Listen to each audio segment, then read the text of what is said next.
And we are live. Welcome, everybody. Welcome back to another Metaphysical Mystics Intuitive Development course. Last week we did a meditation, one of Norma's meditations. This week we're going to get back to the book, try to see if we can get through a lot of the bulk of this, because it's a big book, but not really. I mean, it's not too bad. So anyway, we are going to get back to the book, plant medicines, psychedelics, what they can do for us, and what they, the good and the bad. But basically a journal of what he went through as an apprentice. Let me see here. So we're going to start now. Let me see if I can share the screen so all of you can see it.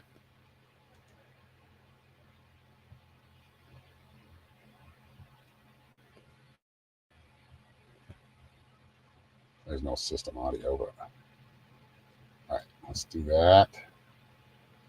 So welcome everybody that's watching live. If there is anybody, I'm going to go share it out right now. And we'll let Norma start. All right. Don Juan, this is, I think we've had like 10 episodes already or 10 classes on this. The Teachings of Don Juan, A Yaqui Way of Knowledge by Carlos Castaneda. Saturday, 3 April 1965. Today, I thought of another image in my dream about the silvery birds. I remembered seeing a dark mass with myriads of pinholes.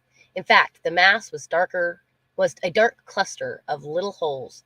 I don't know why I thought it was soft. As I was looking at it, 3 birds flew straight at me. One of them made a noise. Then all 3 of them were next to me on the ground. I described the image to Don Juan.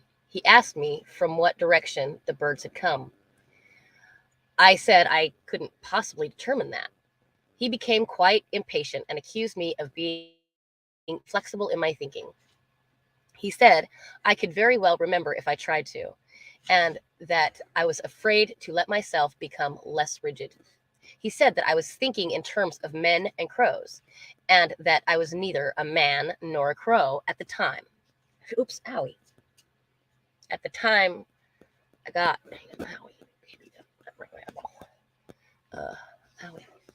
at the time, where am I? Oh, yeah, that I wanted to recollect. He asked me to remember what the crow had said to me. I tried to think about it, but my mind played on scores of other things instead. I couldn't concentrate.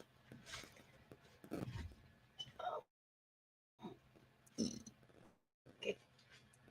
Sunday, April 4, 1965. Oop, too much.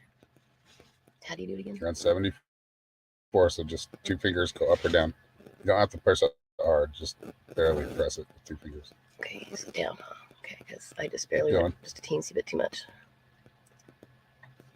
Oh my gosh. It's slow right now. Mm-hmm. We're sharing. Sorry, guys.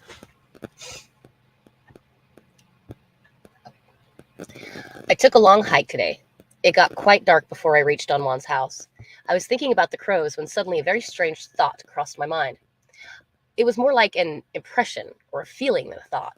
The bird that had made the noise said they were coming from the north, and they were going south. And when we met again, they would be coming the same way. I told Don Juan I had thought up, or maybe remembered. He said, don't think about whether you remembered it or made it up. Such thoughts fit men only. They do not fit crows, especially those you saw, for they are the emissaries of your fate. Emissaries, yeah. You are already a crow. You will never change that. From now on, the crows will tell you with their flight about every turn of your fate. In which direction did you fly with them? If I couldn't know that, Don Juan, if you think properly, you will remember. Sit on the floor and tell me the position in which you were when the birds flew to you. Close your eyes and make a line on the floor. I followed his suggestion and determined the point.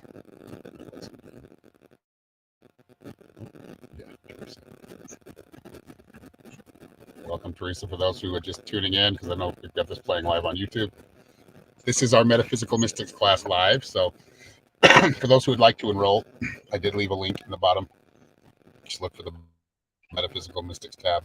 Anyway, let's get back to it. Go ahead. Okay. Where was I here? Okay. Don't open your eyes yet. He proceeded. Hold on. Is everybody muted? Make sure you mute your mic. I'm hearing some. Thank you. Go ahead. Okay. Okay. I made another mark on the ground, taking these points of orientation as a reference. Don Juan interpreted the different patterns of flight the crows would observe to foretell my personal future or fate. He set up the 4 points of the compass. I gotta go downwards, right? Up. Where's the compass at? Oh, okay. The 4 points of the compass. You just went just a teensy bit too much. Sorry. Okay.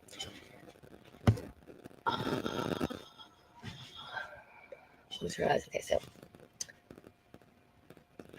shoot. Are you still? Hang on, I'm trying to find where I'm at now. Sorry, guys, we're having problems with the reading it right now. It's just it's because it's on a Google Drive and it's not moving too fast, or moving too fast. Okay, I made another mark on the ground, taking these points of orientation as reference. Don Juan pointed to different patterns of flight the crows would observe to foretell my personal future or fate. He set up 4 points of the compass as the axis of the crow's flight. I asked him whether the crows always followed the cardinal points to tell a man's fate. He said that the orientation was mine alone. Whatever the crows did in my first meeting with them was of crucial importance. He insisted on my recalling every detail. For the message and the pattern of the emissaries were an individual personalized matter. Emissaries. Okay, well. He's a representative of. Okay.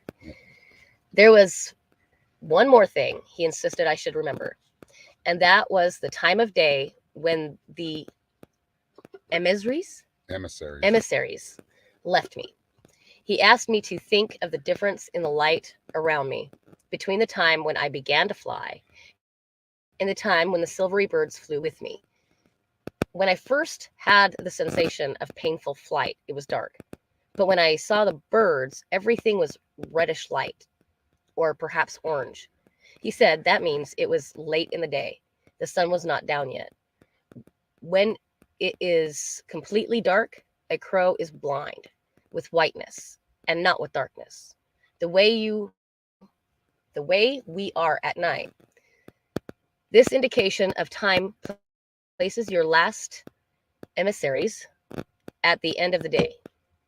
They will call you, and as they fly above your head, they will become silvery white. You will see them shining against the sky, and it will mean your time is up. It will mean you are going to die and become a crow yourself. Up, right? I think we read a little bit. Yeah, you did. Up, make your fingers go up. Hold on. Crow himself. Where's that? Okay. Crow yourself. There we go. What if I see them in the morning? You won't see them in the morning, but crows fly all day. Not your emissaries, you fool. How about your emissaries, Don Juan? Mine will come in the morning. There will also be 3 of them. My benefactor told me that one could shout them back to black if one does not want to die. But now I know I can't be done.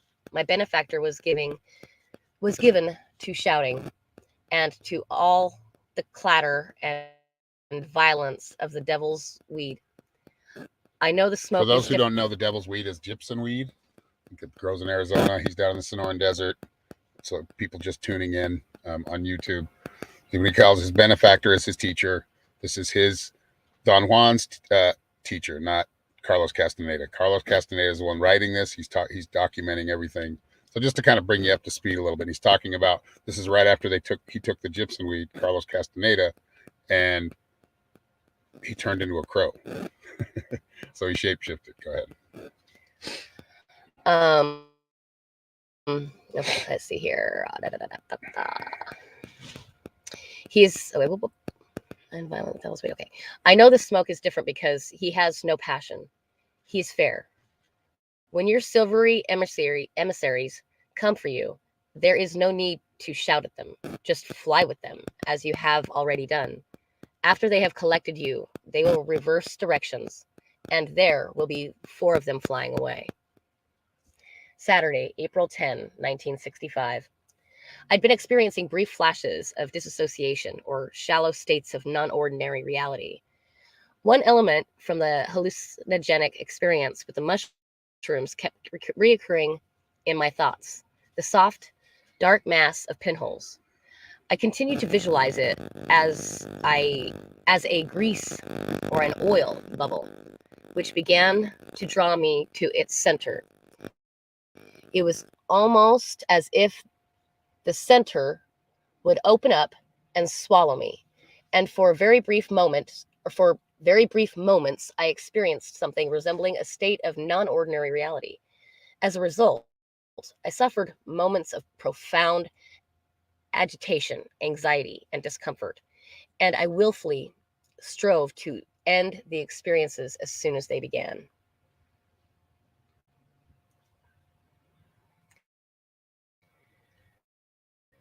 Today, I discussed this condition with Don Juan.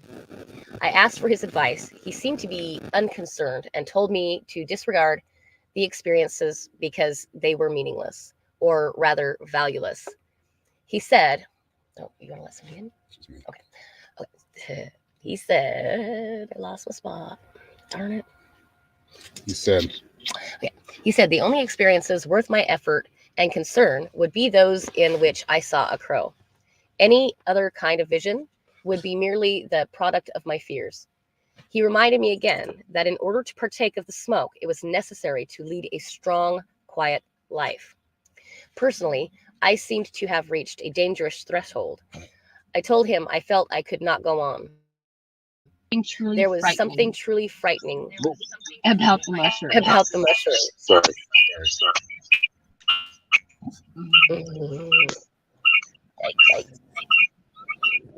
Let me let Jamie in real quick. Sorry, everybody. There we go. Sorry. Feedback loop.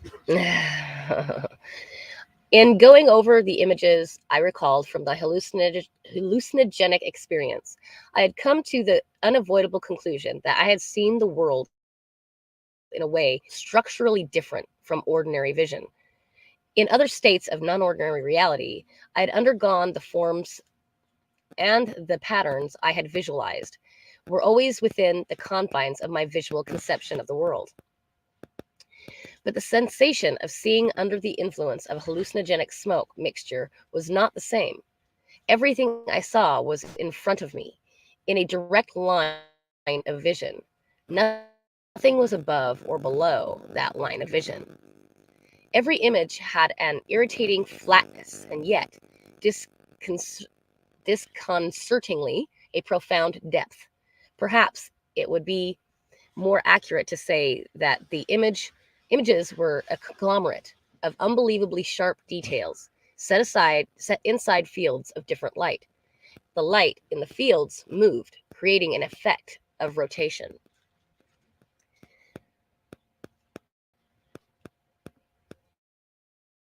After probing and exerting myself to remember, I was forced to make a series of analogies or similes in order to understand what I had seen. Don Juan's face, for instance, looked as if it had been submerged in water. The water seemed to move in a continuous flow over his face and hair. It so magnified them that I could see every pore in his skin or every hair on his head, whatever focused my vision. On the other hand, I saw masses of matter that were flat and full of edges, but did not move because there was no fluctuation in the light that came from them. I asked Don Juan what were the things that I had seen. He said that because this was the first time I was seeing as a crow, the images were not clear or important. And that later on, with practice, I would be able to recognize everything. I brought up the issue of differences I had detected in the movement of light, things that are alive, he said, move inside. And a crow can easily see when something is dead or about to die because the movement has stopped or is slowed down to a stop. A crow Sorry. can also, hang on, a crow can also, where was I? Okay, can also tell when something is moving too fast. And by the same token, a crow. Sorry, hold on. Was trying to scoot up and I hit the wrong. And by the same token, Yeah. can also tell. Okay, can also tell wait. something is moving too fast. Yeah. And by the same token, a crow can tell when something is moving just right. What does it mean when something is moving too fast or just right? It means a crow can actually tell what to avoid and what to seek. When something is moving too fast inside, it means it is about to explode violently or to leap forward, and a crow will avoid it. When it moves inside just right, it is pleasing. It is a pleasing sight, and a crow will seek it. Do rocks move inside? No, rocks or dead animals or dead trees, but they are beautiful to look at. That's why the crows hang around the dead bodies. They like to look at them. No light moves inside them. But when the flesh rots, doesn't it change or move? Yes, but that is a different movement. What a crow sees then is millions of things moving inside the flesh with a light of their own.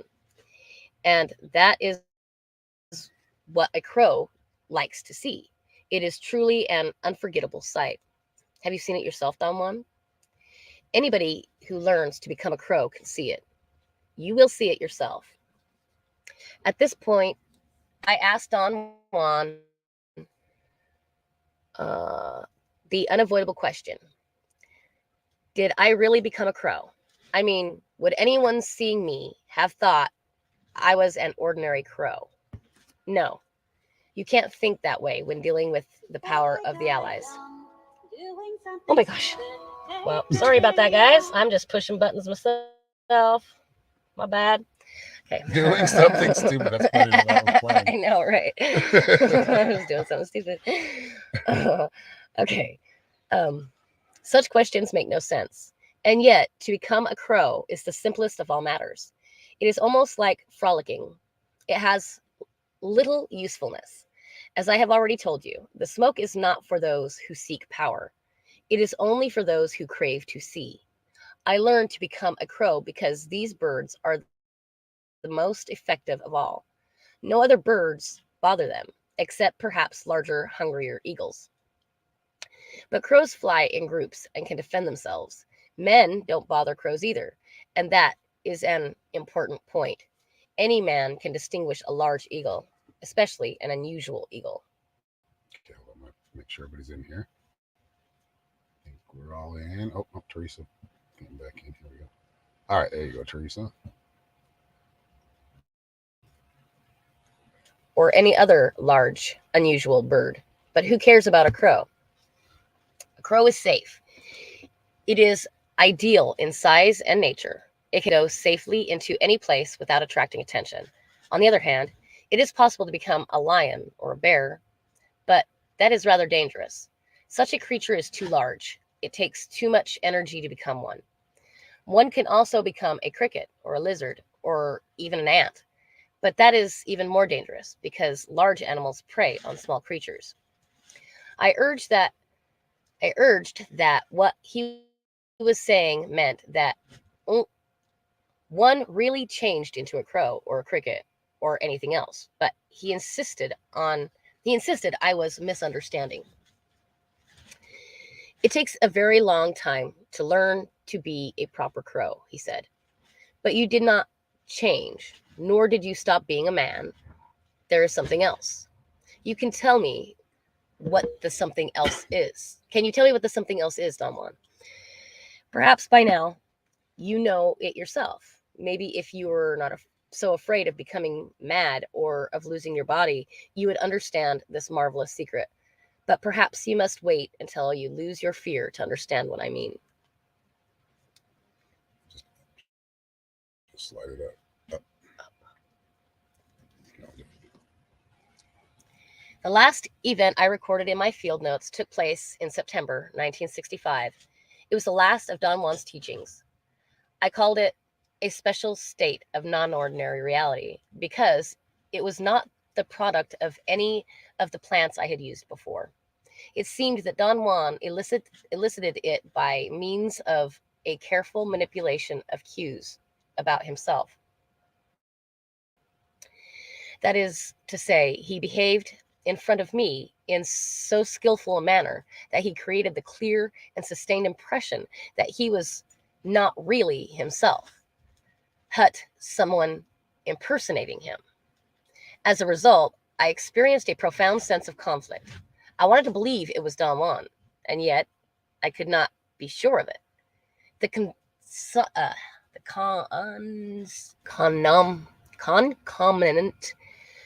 concomitant Hold on. Concomitant. Okay, of the conflict was a conscious terror, so acute that it impaired my health for several weeks. Afterwards, I thought it would have been wise to end my apprenticeship then. I've never been a participant since that time. Yet, Don Juan has not ceased to consider me an apprentice. He has regarded my withdrawal only as a necessary period of recapitulation.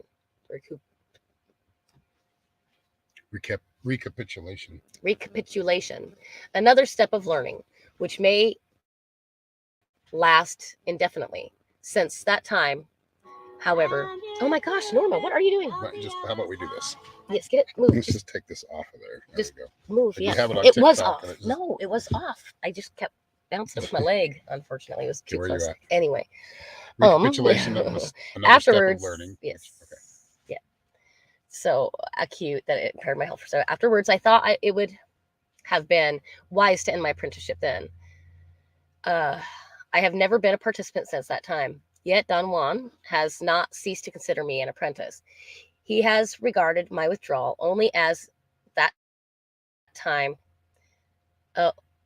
only as a necessary period of recapitulation. Okay, I already said that part. Yep.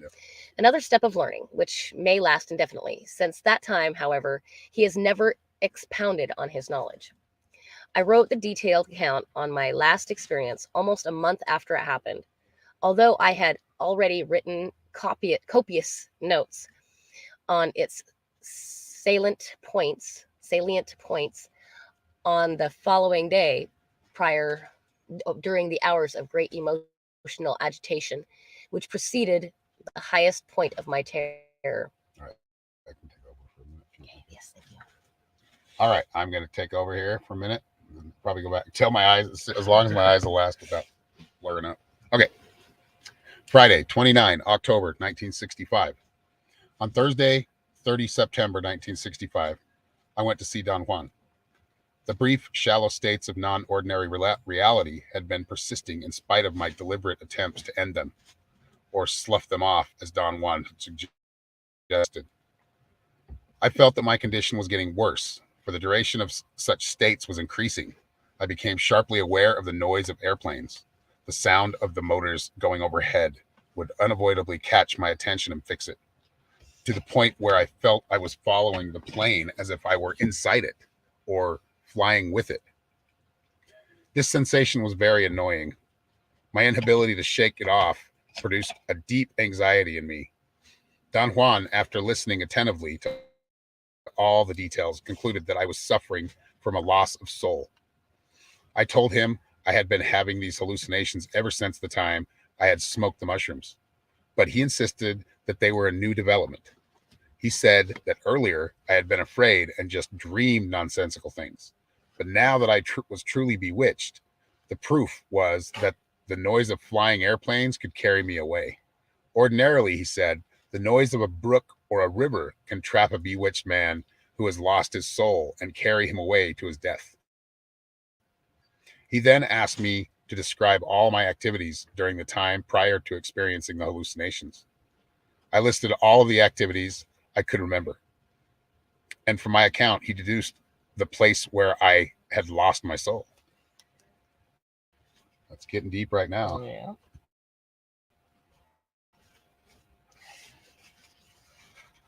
And I think there's some people in this room right now that can really relate. Yeah.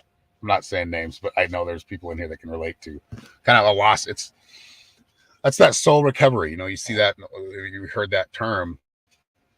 You know, they're going back to find it. Yeah. Let's see here.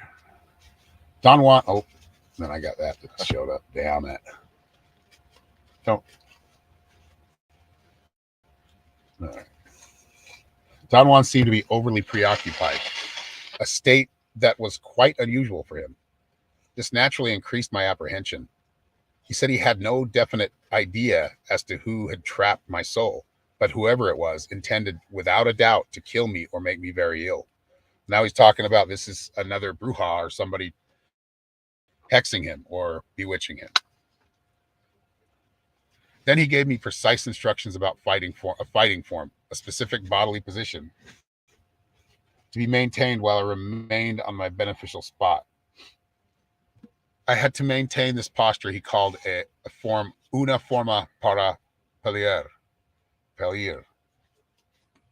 I asked him what all that was for and whom I was going to fight. Excuse me. He replied that he was going away to see who had taken my soul and to find out if it was possible to get it back. In the meantime, I was supposed to stay on my spot until his return. The fighting form was actually a precaution, he said, in case something happened during his absence, and it had to be used as if I was attacked. It consisted of clapping the calf and the thigh of my right leg and stomping my left foot in kind of a dance I had to do while facing the attacker. He warned me that the form had to be adopted only in moments of extreme crisis, but so long as there was no danger in sight, I should simply sit cross-legged on my spot. Under circumstances of extreme danger, under defense, hurling an object. Where am I at now? I missed this line here.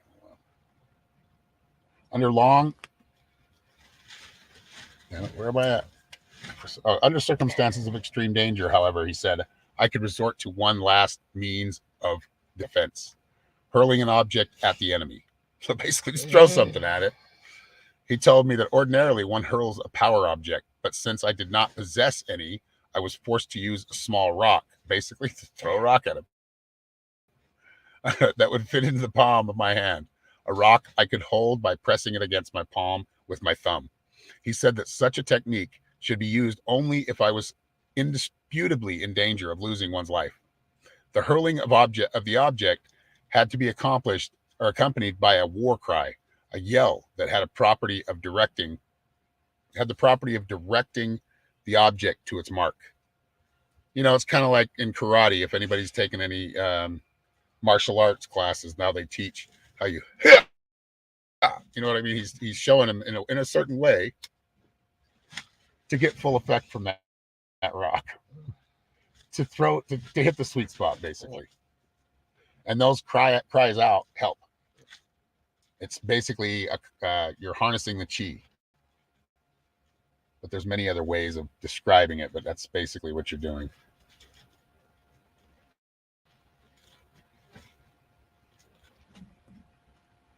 He empathetically recommended that I be careful and deliberate about the outcry and not to use it at random, but only under severe conditions or seriousness. I asked what he meant by severe conditions of seriousness. He said that the outcry of war was something that remained with a man for the duration of his life. Thus, it had to be good from the very beginning. And the only way to start it correctly was by holding back one's natural fear and haste until one was absolutely filled with power. And then the yell would burst out in direction and power. He said that these were the conditions of seriousness needed to launch the yell. So he's basically telling them, unless you really feel like it's serious, don't use it. I asked him to explain about the power that was supposed to fill one before the outcry. He said that was, he said that was something that ran through the body coming from the ground where one stood. Again, the chi, the life force.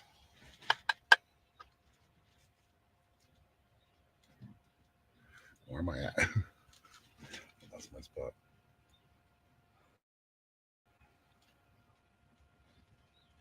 Ground where one stood. It was a kind of power that emanated from the beneficial spot, to be exact. Like I was saying, and like playing golf, I know this, like playing sports, or shooting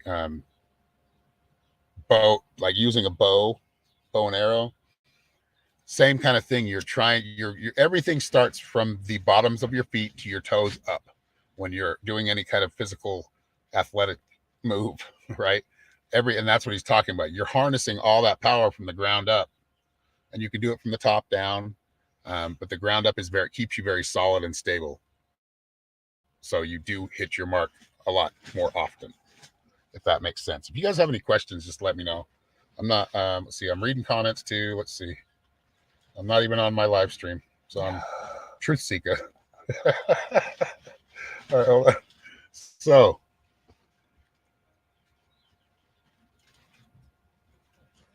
it was a force that pushed the yell out. If such a force was properly managed, the battle cry would be perfect.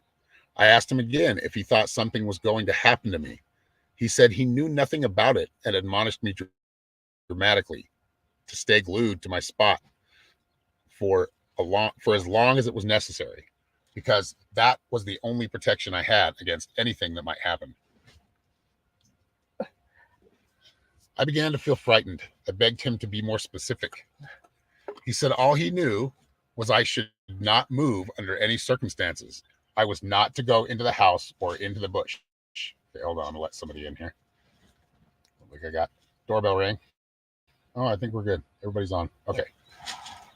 So.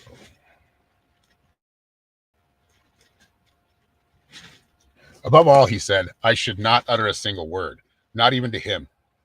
He said I could sing my Mescalito songs if I became too frightened. And then he added that I knew already too much about these matters to have to be warned like a child about the importance of doing everything correctly. So he's really religiously into it, because that's the way they taught things. So they knew what worked and they knew what didn't, just by trial and error, I'm guessing, and by their teachers. Now we're in a different time now, but we're in a time now where there's a lot of superstition. We need to understand some of that superstition doesn't mean shit. It's not. Unless you put enough thought into it, and this is where I disagree with what he's saying, what he's teaching him, is unless you put so much intention in a negative place, or if you have negative, because that's what I believe as a shaman myself, and taking any type of psychedelic, whatever truth you're avoiding, or whatever you're afraid of that you're avoiding, that is plant medicine is truth. It's going to show you truth. So what he's doing, what I feel like he's going through right now, is he's having a little bit of a bad trip. I mean, one, because he's reacting not so good to the mushrooms. And Don Juan's trying to let him know, in a way, as I've read this a few times, I think Don Juan he actually wants him to like the mushrooms, but he's kind of figuring out that the mushrooms don't do well with him. But the Jimson weed that could kill you at any time, if it's not, and that is one thing he's telling him, is if you don't, those are things that if you don't do correctly, yes, you can really hurt yourself. You can kill yourself. The Damiana, or I think that's what they called it, can be very poisonous. I think I call it gypsum weed. I think that's what most of us know it as now, or anybody who knows of it. His admonitions produced a state of profound anguish in me. I was sure he was expecting something to happen. I asked him why he recommended that I sing the Mescalito songs and what he believed was going to frighten me. He laughed and said I might become afraid of being alone. He walked into the house and closed the door behind him. I looked at my watch. It was 7 p.m. I sat quietly for a long time. There were no sounds coming from Don Juan's room. Everything was quiet. It was windy. I thought of making a dash for my car to get my windbreaker, but I did not dare to go against Don Juan's advice. I was not sleepy, but tired. The cold wind made it impossible for me to rest. For hours later, I heard Don Juan walking around the house. I thought he might have left, left through the back to urinate in the bushes. Then he called me loudly. Hey boy, I need you here, he said. I nearly got up to him. It was his voice, but not, wait. I nearly got up to it to go to him. It was his voice, but not his tone or his usual words. Don Juan had never called me, hey boy. So I stayed where I was. A chill went up my back. He began to yell again, using the same or similar phrase. Let somebody in here before I lose my place. Look like Kathy's come back in. And Christy. What up, Christy?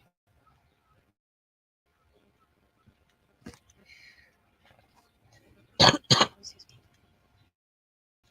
right, just moving on here. I heard him walking around the back of his house. He stumbled on a wood pile as if he did not know it was there. Then he came to the porch and sat next door with his head back, with his back against the wall. He seemed heavier than usual. His movements were not slow or clumsy, just heavier. He plunked down on the floor instead of sliding nimbly as he usually did. Besides, that was not his spot, and Don Juan would never, under any circumstances, sit anywhere else. Then he talked to me again. He asked me why I refused to come when he needed me. He talked loudly. I did not want to look at him, and yet I had a compulsive urge to watch him. You know, hold that place to watch him. You probably won't be able to hold it. Let's see. I think everybody's. Oh, well, Christy. There we go.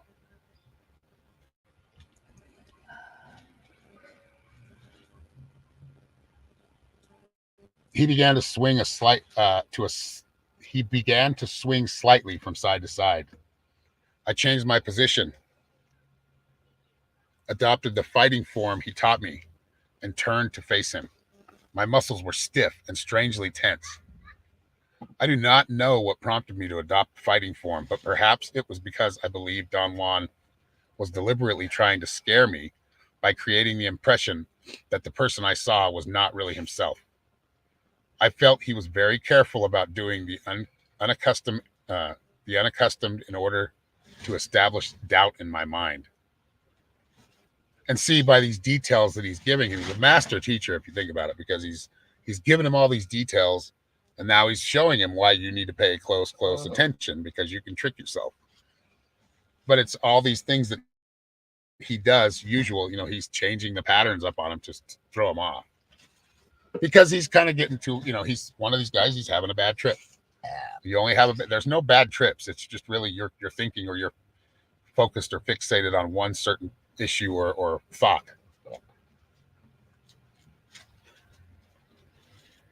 I was afraid, but still I felt I was above it all, because I was actually taking stock of and analyzing the entire sequence.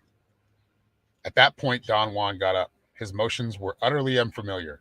He brought his arms in front of his body and pushed himself up, lifting his backside first.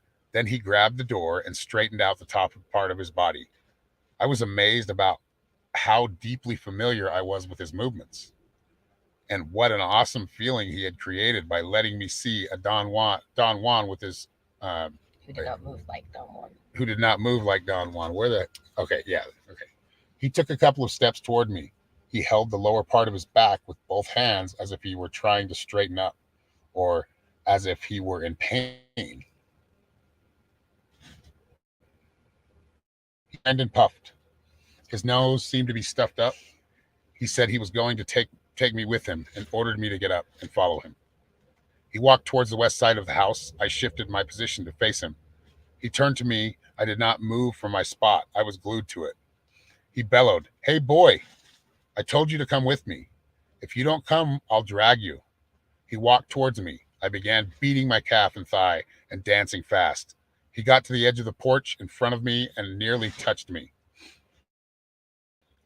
Frantically, I prepared my body to adopt the hurling position, but he changed directions and moved away from me, towards the bushes to my left. At one moment, as he was walking away, he turned suddenly, but I was facing him. He went out of sight. I retained the fighting posture for a while longer, but as I did not see him anymore, I sat cross-legged again with my back to the rock. By then, I was really frightened. I wanted to run away. Yet that thought terrified me even more. I felt I would have been completely at his mercy if he had caught me on the way to my car. I began to sing the peyote songs I knew, but somehow I felt they were impotent there. They served only as a pacifier, yet they soothed me. I sang them over and over again. Now we can compare this to like saying prayers or saying affirmations and mantras. About 2:45 a.m., I heard a noise inside the house. I immediately changed my position. The door was flung open and Don Juan stumbled out. He was gasping and holding his throat. He knelt in front of me and moaned. He asked me in a high, whining voice to come help him. Then he bellowed again and ordered me to come. He made gargling sounds. He pleaded with me to come and help him because something was choking him. He crawled on his hands and knees until he was perhaps 4 feet away. He extended his hands to me. He said, "Come here." Then he got up. His arms were extended towards me. He seemed ready to grab me. I stomped my foot on the ground and clapped my calf and thigh. I was beside myself with fear. He stopped and walked to the side of the house and into the bushes. I shifted my position to face him. Then I sat down again. I did not want to sing anymore. My energy seemed to be waning.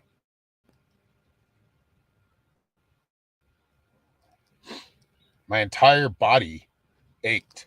All my muscles were stiff and painfully contracted. I did not know what to think. I could not make up my mind whether to be angry at Don Juan or not.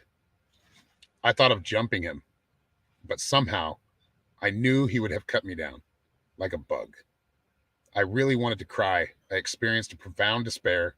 The thought that Don Juan was going all the way to this way to frighten me made me feel like weeping.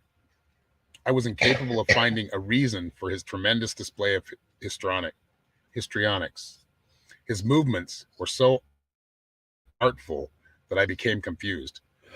It was not as if he was trying to move like a woman. It was as if a woman was trying to move like Don Juan. Now there's where the hex is, right? This is where the bewitchment is coming in. I had the impression that she was really trying to walk and move with Don Juan's deliberation. But was too heavy and did not have the nimbleness of Don Juan. Whoever it was in front of me created the impression of being a younger, heavy woman trying to imitate the slow movements of an agile old man. These thoughts threw me into a state of panic. A cricket began to call loudly very close to me. I noticed the richness of his tone. I fancied it to have a baritone voice. The call started to fade away. Suddenly, my whole body jerked. I assumed the fighting position again and faced the direction from which the cricket call had come. The sound was taking me away. It had begun to trap me before I realized it was only a cricket-like. The sound got closer again. It became terribly loud. I started to sing my peyote songs louder and louder. Suddenly, the cricket stopped. I immediately sat down, but kept on singing. A moment later, I saw the shape of a man running towards me from the direction opposite to that cricket's call. I clapped my hands on my thigh and calf and stomped vigorously, frantically. The shape went by very fast, almost touching me. It looked like a dog. I experienced so dreadful a fear that I was numb. I cannot recollect anything else I felt or thought. The morning dew was refreshing. I felt better. Whatever the phenomenon was, it seemed to have withdrawn. It was 5:48 a.m. Now remember, he's telling you when we just talked about it, when he was beginning, it was 7 p.m. So it's next day. He's been tripping on mushrooms all night. He's learning that his, well, and this is all by design, right? He's learning how to find someone that's got a hex, or who that source of that hex is from.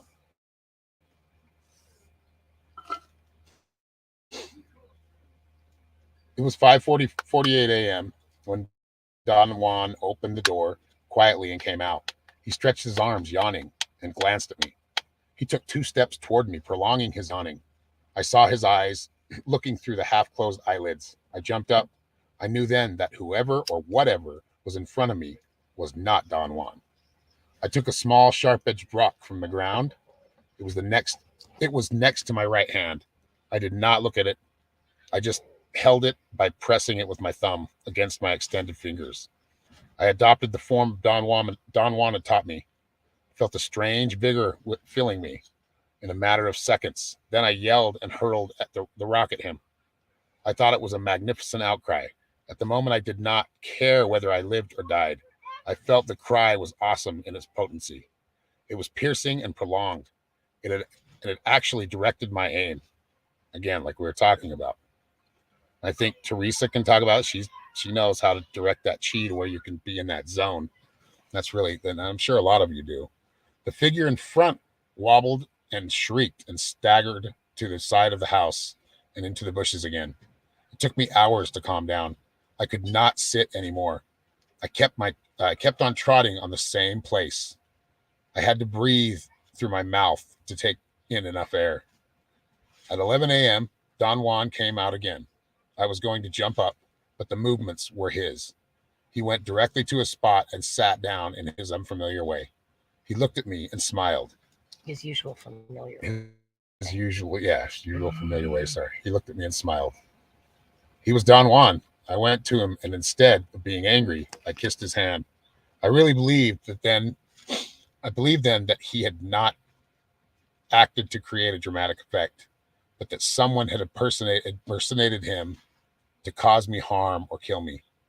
The conversation began with speculations about the identity of a female person who had allegedly taken my soul. Then Don Juan asked me to tell him about every detail of my experience. I narrated the whole sequence of events in a very deliberate manner. He laughed all the way, as if it were a joke. When I had finished, he said, "You did fine. You won the battle for your soul. But this matter is more serious than I thought. Your life wasn't worth 2 hoots last night. It is fortunate you learned something in the past. Had you not had a little training, you would be dead by now, because whoever you saw last night meant to finish you off. How is it possible, Don Juan, that she could take your form? Very simple. She is a Diablera, which is Diablero and La, woman, man. She is a Diablera and has good helper on the other side. But she was not too good in assuming my likeness. And you caught onto her trick. Is a helper on the other side the same as an ally? No, a helper is the aid of a Diablero. Helper is a spirit that lives on the other side of the... Hold on, where did I just go? Okay, there we go. A help is a spirit that lives on the other side of the world, and helps a Diablero to cause sickness and pain. It helps him to kill. Can a Diablero also have an ally, Don Juan? It is the Diableros who have the allies, but before a Diablero can tame an ally, he usually has a helper to aid him in his tasks. How about the woman who took form, Don Juan? Does she have only a helper and not an ally? I don't know whether she has an ally or not. Some people do not like the power of an ally and prefer a helper. To tame an ally is hard work. It is easier to get a helper on the other side. How's everybody doing? Does anybody have any questions? Let me see here. Got any private chat on? Oh, Kathy needs to be let back in. Just checking comments right now. It's like no comments. All right, we're good. Okay.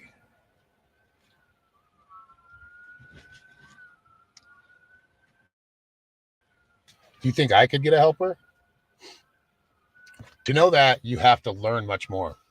We are again at the beginning, almost as on the first day you came over and asked me to tell you about Mescalito, and I could not because you would have not understood. The other side is the world of Diableros. I think it would be best to tell you my own feelings in the same way my benefactor told me his. He was a Diablero and a warrior.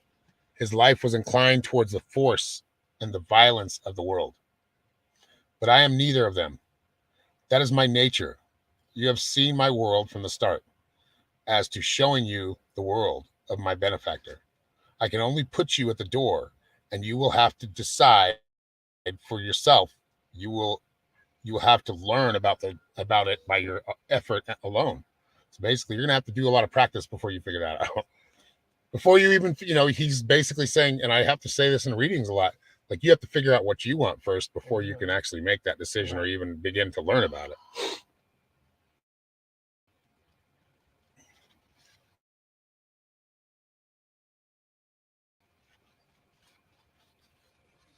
It is much better, I see now, to start the way I did myself. Then it is easier to realize how simple and yet how profound the difference is.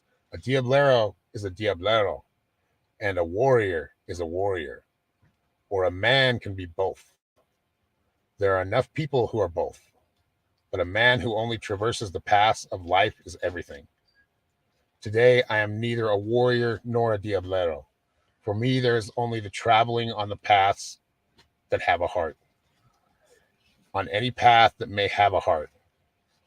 There I travel, and the only worthwhile challenge for me is to traverse its full length. And there I travel, looking, breathlessly. So he's saying, this is what I am. I'm a traveler. And that's kind of that's basically what I am, seeker. Someone who likes to learn and walk paths and walk through them and follow through until another path starts, because life's full of many paths. I mean, there is one grand path, I guess, but anyway. But we're all always traveling that one. Yeah. Where are we at here? Anything? He paused. His face revealed a peculiar mood. He seemed to be unusually serious. I did not know what to ask or to say. He proceeded. The particular thing to learn is how to get to the crack between worlds, and how to enter the other world. There is a crack between two worlds, the world of the Diableros and the world of living men. There is a place where two worlds overlap. The crack is there. It opens and closes like a door in the wind. To get there, a man must exercise his will. He must, I should say, develop an indomitable desire for it, a single-minded dedication. But he must do it without help of any power or any man. The man by himself must ponder and wish up to a moment in which his body is ready to undergo the journey. That moment is announced by the prolonged shaking of the limbs and violent vomiting. The man usually cannot sleep or eat and wanes away. When the convulsions do not stop, the man is ready to go. And the crack between the worlds appears right in front of his eyes, like a monumental door, a crack that goes up and down. When the crack opens, the man has to slide through it. It is hard to see on the other side of the boundary. It is windy, like a sandstorm. The wind whirls around. The man must walk in any direction. It will be a short or long journey, depending on his willpower. A strong-willed man's journeys shortly. An undecided, weak man journeys long and precariously.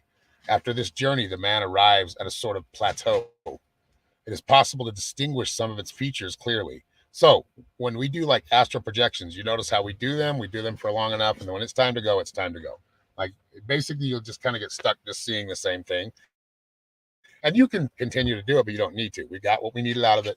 You kind of get this sense of, okay, it's time to finish up. It's a plan. Wait. An undecided. Okay, we got that part.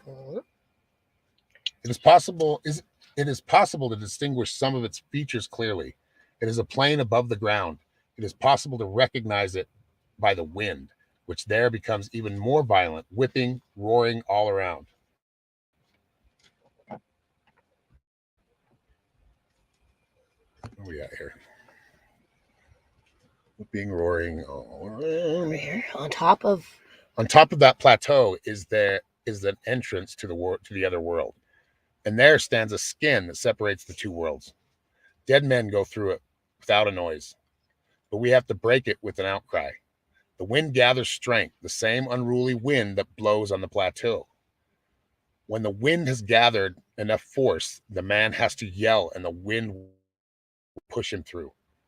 Here his will has to be inflexible too, so that he can fight the wind. All he needs is a gentle shove. He does not need to be blown to the ends of the other world. Once on the other side, the man will have to wander around. His good fortune would be to find a helper nearby, not too far from the entrance. The man has to ask him for help. In his own words, he has to ask a helper to teach him and to make him a Diablero. When the helper agrees, he kills the man on the spot, and while he is dead, he teaches him. When you make the trip yourself, depending on your luck, you may find a great Diablero in the helper, with who you will kill. You will teach you. Who will kill you and teach you. Most of the time, though, one encounters lesser brujos who have very little to teach, but neither you nor they have the power to refuse. The best instance is to find a male helper. Hold on a second. Okay, now it's going to get sexist. You know that's going to happen. Hold on. Let's see.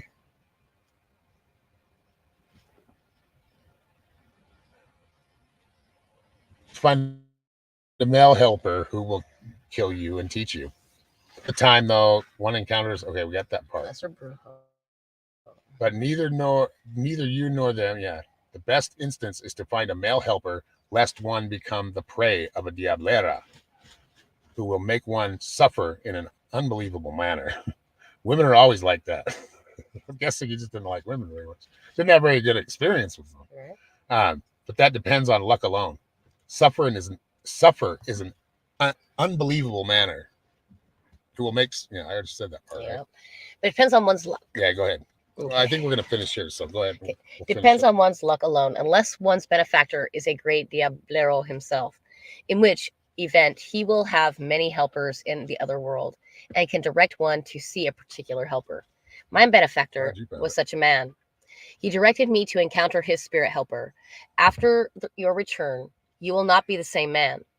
You are committed to come back to see your helper often, and you are committed to wander farther and farther from the entrance until finally one day you will go too far and will not be able to return. Sometimes a Diablero may catch a soul and push it through the entrance and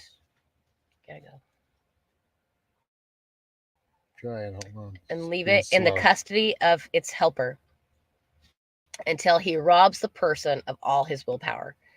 In other cases, like yours, for instance, the soul belongs to a strong-willed person, and the I cannot say that right.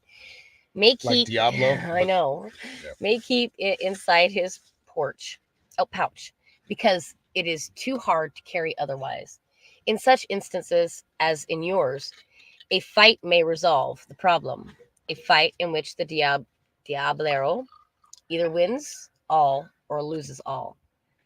This time she lost the combat and had to release your soul. Had she won, she would have taken it to her helper for keeps. But how did I win? All right, let's stop there. No, we shouldn't stop there because let's finish. Yeah, next week. Does anybody have any questions or anything to add or anything we want to talk about? Just let me know. Well, one thing I'm going to say is it seems like I don't need these plants to see this stuff. No, you don't. Yeah, I can see them already. That's the whole thing. Yeah. my meditations are almost as wild. So right. That's all you need. That's really all you. I mean, that's the plants are to help him kind of get into a non-ordinary reality. If you're already seeing that, then you can get there very easily. Oops. Pretty cool. Pretty cool. I know. I like it too, and it does help open things up. So. All right. Well, I will see you all next week. Got a little echo, but have a good night. Talk to you soon. Much love, everybody. See you later, Teresa.